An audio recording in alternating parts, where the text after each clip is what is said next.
তাহলে এটা কি কাজে ব্যবহার করে? এটা কত গ্রাম? এর উপাদান ঠিক আছে কিনা? এটা কিভাবে বিক্রি করে? এটা বিক্রি করা হয় না স্যার। এটা তো আপনার এখান থেকে নিলাম। তাহলে এটা কি কাজে ব্যবহার করে? লাস্টে তৈরি করা হয়, লাস্টে খেতে স্যার। এই যে ভেতরে লাচ্ছি তৈরি র ম্যাটেরিয়াল আর কি। ঠিক আছে, এটা বিক্রি করার জন্য স্যার। আচ্ছা, ঠিক আছে, ঠিক আছে। ওকে, ফাইন। আপনি আমাকে এই দুইটা বিষয়, এটা হচ্ছে আপনার এই সিএম এর যে লাইসেন্স, এটা আর এটা হচ্ছে বিমার প্যাকেজিং আছে, ট্রেডমার্ক আছে বলে দিয়ে পারছে এটা। এটা কত গ্রাম? নাকি এটা গ্রামে আপনারা বিক্রি করেন না? আচ্ছা, টিপ্পা ধরে বিক্রি করা হয় স্যার। তো ডিব্বাতে কম বেশি, একটাতে যদি কম থাকে একটাতে যদি বেশি থাকে, ওজনটা কত কত গ্রাম করে থাকে? এটা ওই যে লাইসেন্স নিলেই আপনার ওই ডিক্লারেশনটা দিয়ে দিতে হবে যে এতটুকু আছে। হ্যাঁ, এটা যখন আপনি প্যাকেজিং এর লাইসেন্স নেবেন সেখানে কিন্তু ম্যান্ডেটরি থাকে যে এতটুকু ভিতরে পরিমাণ থাকা লাগবে ভিতরে। থাকতে হবে। এটা তো নাই, দেখেন আছে। ওয়েটটা নাই স্যার। প্রতিবার আপনি ওয়েট নিয়ে আমাদের অত কনসার্ন না, মানুষ কি খাচ্ছে এটা মানুষের শরীরের জন্য ঝুঁকিপূর্ণ কিনা এটা হচ্ছে আমাদের মূল কনসার্ন। পরিমাণে একটু এদিক সেদিক হয় ওটা ব্যাপার না। হ্যাঁ, আমি রাজু আহমেদ, ইন্সপেক্টর বিএসটিআই থেকে বলছি। আপনাদের হচ্ছে বাদামের শরবত এবং বোরহানি এই দুইটা পণ্যের পণ্য মরকজাত নিবন্ধন সনদ দেখাবেন। তাইলে এটা একটু আপনি দ্রুত একটু পাঠিয়ে দেন। আর হচ্ছে মিষ্টি দইয়ের সিএম সনদ, এইটা একটু দেখাবেন। বিএসটিআই এর সিএম লাইসেন্স, এই তিনটা জিনিস আপনি একটু দেখান। কাচ্চি ভাই তো ওটা কাস্টমার আর এটা একই ব্রাঞ্চ স্যার, একই পোস্টার। নাই, তাছাড়াও নাই, দেখেছি। জয়েন্ট হইলেও যদি আপনার জয়েন্ট হয় তাহলে সিরাজ চুই গোস্ত বা এই নামেও আপনার হচ্ছে সার্টিফিকেটে লেখা থাকবে।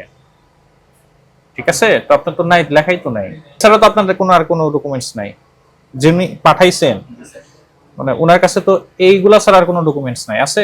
কিন্তু আমি বলছি যে না, আপনি আমরা তো যে প্রতিষ্ঠান আছে এটা সিরাজ চুই গোস্ত, এটা আপনি দেখা। এটা দেখা, এই দুইটা নাই স্যার, এই দুইটা দেখাতে পারে না। আচ্ছা, আমি বলি আপনাকে, ফোনটা রাখেন। মানে আমি যেটা বলছি যে ধরেন বুঝতে পারছি এইটা স্যার। যদি আপনাকে একদম টোটাল প্রক্রিয়াটা বলি, মানে নিয়ম হচ্ছে আপনি বিএসটিআর 335টা আইটেম আছে, এগুলো ম্যান্ডেটরি পণ্য বলে। এই ম্যান্ডেটরি পণ্য যদি কেউ উৎপাদন করতে যায় তাহলে অবশ্যই তাকে বিএসটিআই এ আবেদন করতে হবে। আবেদন করলে আপনার পণ্যের স্যাম্পল নেয়, স্যাম্পল নেওয়া দেখে যে আমাদের যে বাংলাদেশ স্ট্যান্ডার্ড আছে, ধরেন দইয়ের একটা স্ট্যান্ডার্ড আছে বাংলাদেশে, এই স্ট্যান্ডার্ড অনুযায়ী এটা ঠিক আছে কিনা। যদি বিএসটিআই অনুমোদন দেয় তারপরে আপনি প্রোডাক্টটা তৈরি করতে পারবেন, বিক্রি করতে পারবেন। কিন্তু তার আগে যদি আপনি নিজের মতো করে কি বানাচ্ছেন, কি দিয়ে করতেছেন, এর উপাদান ঠিক আছে কিনা, মানুষের শরীরের জন্য ক্ষতিকারক কোনো বস্তু আছে কিনা, এটা কি বোঝা সম্ভব? সম্ভব না। আপনি তো আপনার মতো করেই বানাচ্ছেন। এখন কেমিক্যাল দিয়েও বানাইতে পারছেন, এমন হতে পারে যে এখানে ক্ষতিকারক পদার্থ থাকতে পারে। কিন্তু যদি আপনার বিএফটিআই এর অনুমোদন সাপেক্ষে স্ট্যান্ডার্ড অনুযায়ী বানাইতেন তাহলে হয়তো হিউম্যান বডির জন্য ক্ষতিকারক কিছু ছিল না। এটা কি অন্যায় কিনা?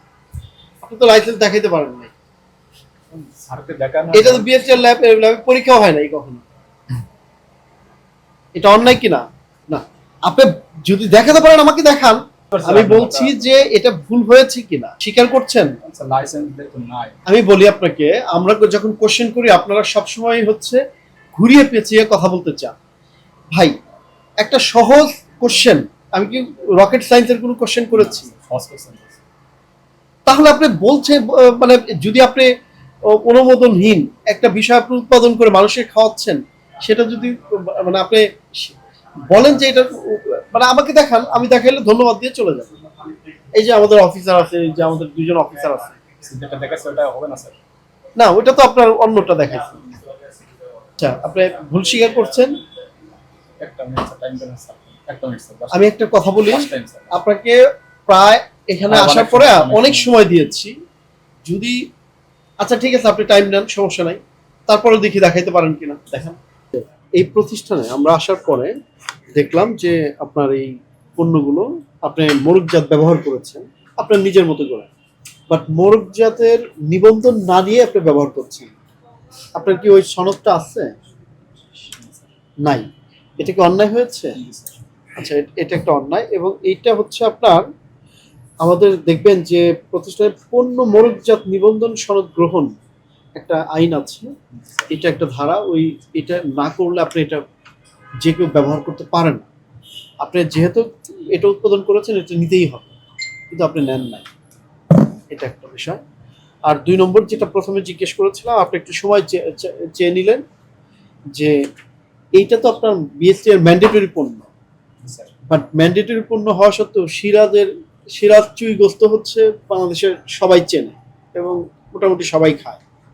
তো এরকম একটা গুরুত্বপূর্ণ জায়গায় আপনি দই উৎপাদন করছেন, মানুষকে বিক্রি করছেন, এটা মানুষের স্বাস্থ্যের জন্য ঝুঁকিপূর্ণ কিনা এটা বুঝবো কিভাবে, বা ঝুঁকি মুক্ত কিনা এটা বুঝবো কিভাবে?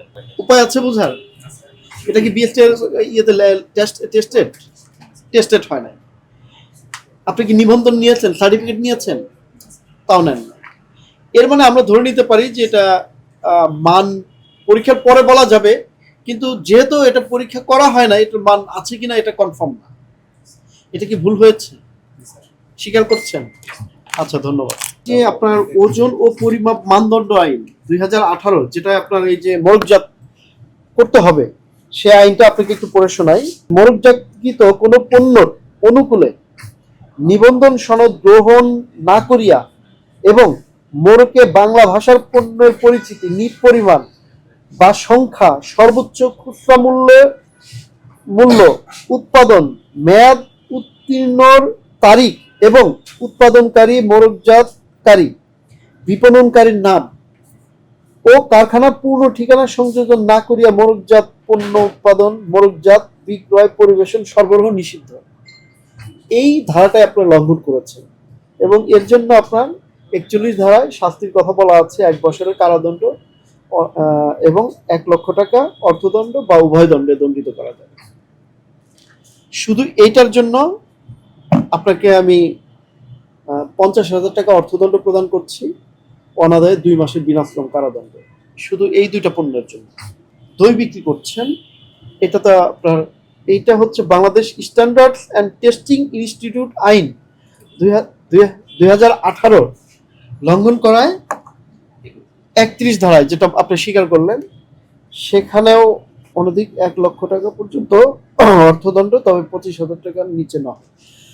এখানেও 50,000 টাকা অর্থদণ্ড প্রদান করা হলো, অনাদায়ে 2 মাসের বিনাশ্রম কারাদণ্ড, 1 লক্ষ টাকা। দুইটা আইন মিলে 1 লক্ষ টাকা অর্থদণ্ড প্রদান করা হলো।